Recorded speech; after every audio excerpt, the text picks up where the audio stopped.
Hello, good morning, good noon, good afternoon, good evening, good night.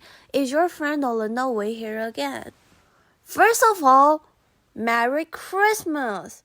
Whether you are a religious person or not, please just enjoy this beautiful holiday and take a break from life. At least, I hope you are not like me, alone at home, writing scripts and recording podcasts at 11 p.m. on the day of Christmas. Please just have some good food to eat and enjoy.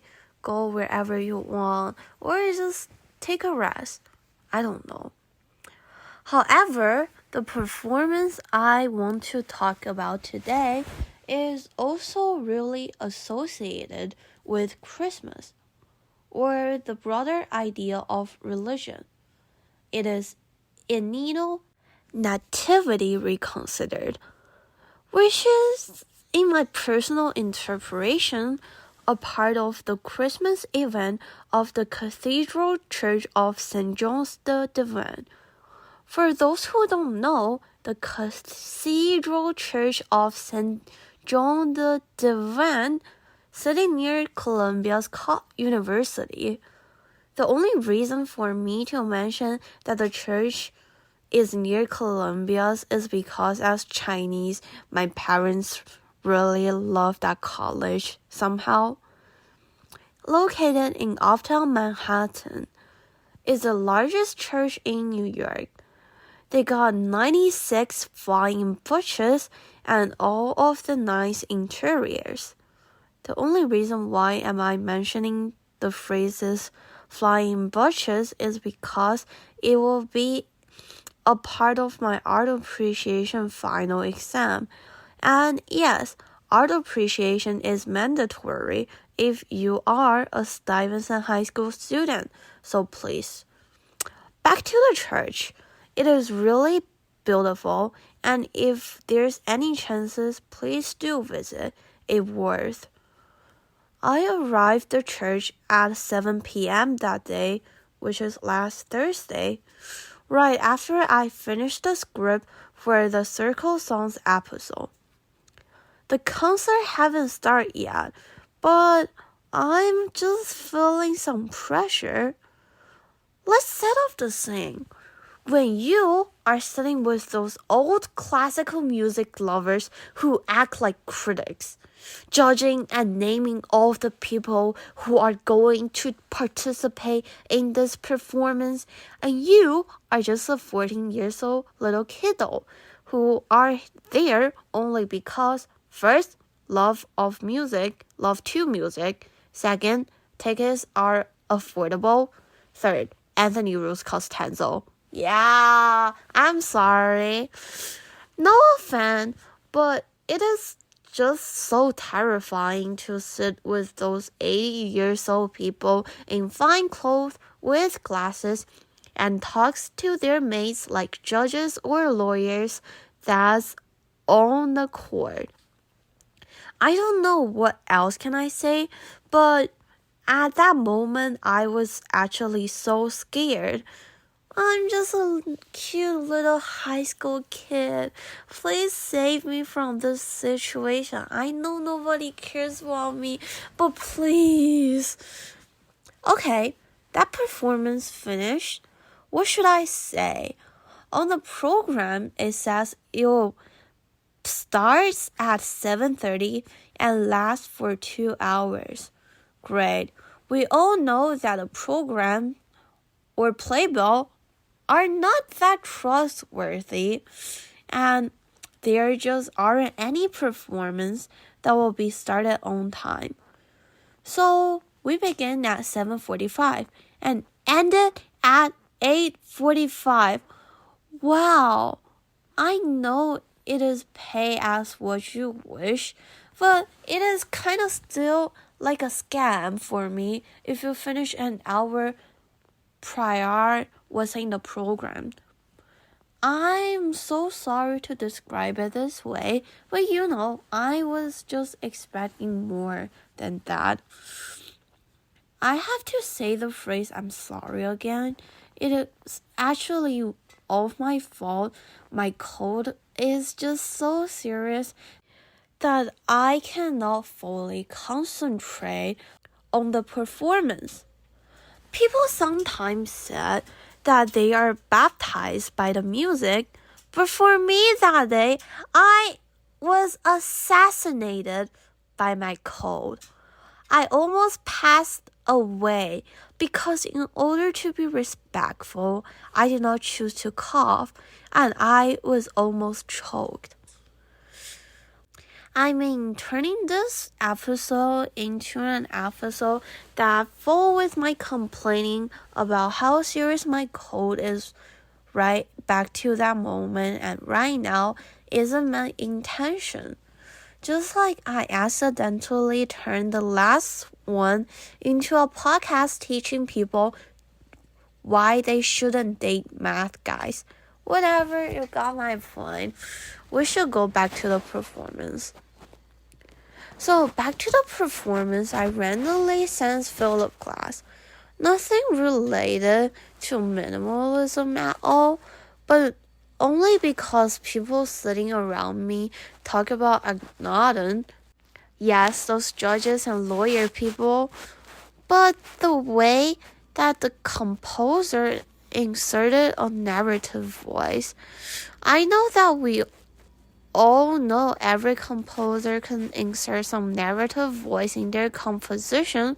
Why specifically Philip Glass is a common topic that in Niño and Akhenaten share religion. I'm not going to talk too much about religion only because myself isn't that deep in the field and I came from a family that don't have any beliefs or simply atheists. I found it interesting just how the religion music evolved. The evolution of religious music is a dynamic process shaped by historical, cultural, technological, and social factors. It continues to adapt and thrives, reflecting the diversity and richnesses of human spiritual expression. To clarify, I didn't wrote that. Credit to ChatGPT. Thanks for the invention of artificial intelligence. But whatever, let's simply set the evolution of religion music to 3 different phases: the ancient roots, 2 the expansion of genres, and 2 the innovation and adaptation. And here comes a Niño, the innovation and adaptation part. We all know that it is called a Niño Nativity Reconsidered, or using simple language, the recompose of the original Niño. Premiered in 2000, Niño was composed by John Adams, who is also one of the composers I like. John Adams is a minimalist. I am so sorry to say that there's nothing related between Philip Glass and Niño, because I actually forgot that the original composer is John Adams and he's a minimalist. Okay, that's the other reason why Niño reminds me of Akhenaten, except for Anthony Roth Costanzo and the religion thing. Adams' work includes Nixon in China, by the way, even though there are some comments on that work, but it is still one of the operas that I am very interested in. If I have time, I will do an episode about it, but that will be in the future. The Death of Klinghoffer, Dr. Atomic, and a bunch of other opera works. From what I remember, the Metropolitan Opera will be performed John Adams and Niño as a new production this season from April to May next year. If I made a mistake, please do correct me. Not going to say too much about the theme or anything related to religion. I'm saying that again because that's very important. I don't want to talk about a topic that I don't know much with. But if you like to have a discussion on that with me, then why not? Just send me an email or contact me in ways you would like. The music selection and rearrangement by Julia Booklock and Christian Ruth specifically mentions the existence of women and children in this composition, which I found really interesting because even looking back to the Bibles or all of the cultural production of different religions, we don't see that much of solid women figure. The role of women is often associated with two: the role of giving birth to new and being controlled by men. I'm saying that in a very not nice tone, I know, but that's the fact that we can all clearly see. We just want more than the purpose of that. And that's the idea of equal rights and women power that we are talking about in 21st century. There's definitely more sense of equality involved in this piece of reproduction. We can see the women power in this work. Another thing that I found really interesting is that the words and the lyrics are partially Spanish and partially English, which kind of reminds me of the Spanish production Valencia en la Amazonas. Sorry for my Spanish pronunciation at the Met this season. And the existence of women figure plays an important role in both of the production. The main character of Amazona is Valencia Gedimadi, the butterfly spirit strong woman. And back to the Spanish part, we really see this popular language used in music production. Latin Americans, or to be specific, Spanish speakers in general, are still in a minor place in Western music industry. I'm glad that the composer can bring this up. To clarify, the composer I meant right here is a composer of this Nativity Reconsidered. And before I was sitting in the cathedral of St. John the Divine and staying there for this performance for an hour, I never realized that I am actually so good at Spanish, and my 1.5 years of Spanish learning in middle school does work, even though I failed every of my quiz and tests and eventually got a 82 average. I can actually understand those Spanish parts somehow.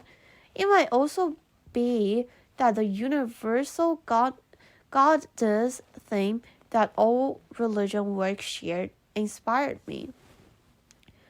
Again, we saw the existence of narrative voice, or kind of the sound of reading in this composition. The recitativo, or recitative, was brought back to this contemporary composition. It reminds me of a random conversation between me and Bruce Adolphi, which is the resident lecturer and director of Family Concert of the Chamber Music Society of Lincoln Center. But of course, he's way more than that. I asked him several questions the week before last week, but there's one in particular. The conversation was like, "You're a composer." "Yes." "I noticed that you put some narrative voice inside of your composition. Can you just tell me about their purpose and elaborate more on that?" Unfortunately, I don't remember much of Adolphi's word, but he definitely said something as like we all expect. One reason will be to provide context and information, and also tone the composition. I also noticed that the existence of narrative voices is heavily in a lot of contemporary opera works or music works. Is it because that there are something that we just can't convey within the limitation of music? Or is it because we just need some words and reading? This reappearance of recitativo in modern composition is an interesting thing that leaves us some nice questions. I really want to finish recording this episode before Christmas, and I guess that will be the end of this episode by me leaving you some questions. Yeah, and see you and Merry Christmas. Well, that was a very sudden end, but I'm sorry. And at the very end, if you want to have a discussion with me, please email olindatang@gmail.com. It is aulindatang@gmail.com. If there are any chances, please follow my Instagram. It is skr_FRV. Or you can just try to search Aulinda, Aulinda. I can't guarantee you found me by this way, but still, you can try it. Okay, see you in my next episode.